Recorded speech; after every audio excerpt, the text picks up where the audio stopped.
Hi, parents and guardians. This is Alicia Bohannon. I am your student's Oral Interpretation 1 teacher, and I just have a quick presentation. I'm going to show you a couple of things on our Canvas page.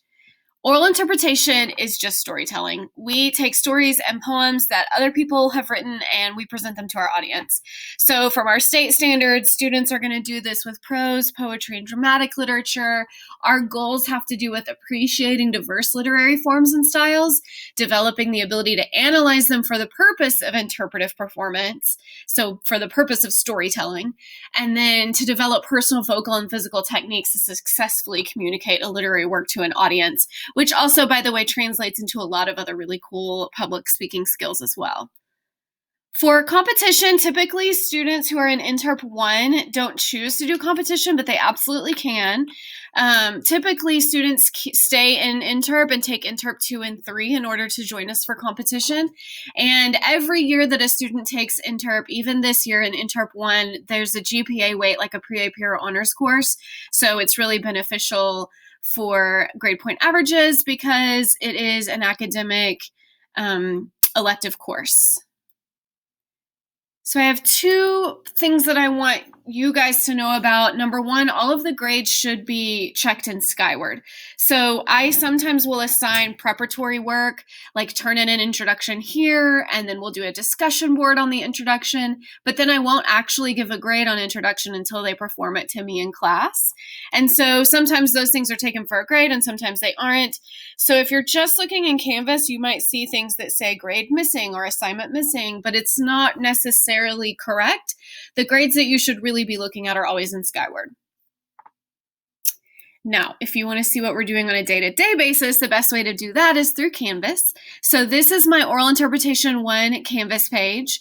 When you get to the first homepage, it's going to be our week at a glance. And actually, parents and guardians can choose to join and follow this course. If you want to do that, you've never done that before, I can get you the instructions to do that. Just send me an email. It's really easy. And so students will go down here and they'll click on the button for the unit they need. Right now, we're finishing Unit 1, Part 2. So actually, you'll see Unit 1 is closed because we're done with it and they can't access it anymore. It was last 9 weeks. Unit 1, Part 2 is, you can see that we got a script together on the 30th of September. We started doing our introductions and submitting our script for Ms. Bohannon to print.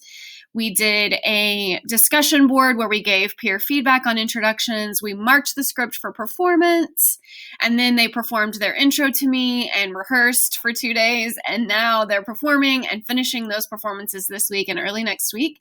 And some of my sections of Interp 1 are done with performances. Just depending on how many students are in each section, they'll finish earlier.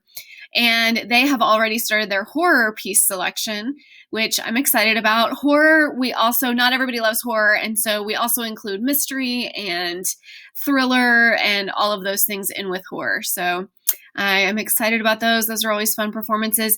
If you have any questions for me, please join the Zoom afterward. Also, if you want to contact me, you can always contact me using school status or send me an email. I typically respond within a couple of hours, except if it's on the weekend. Sometimes I don't respond over the weekend.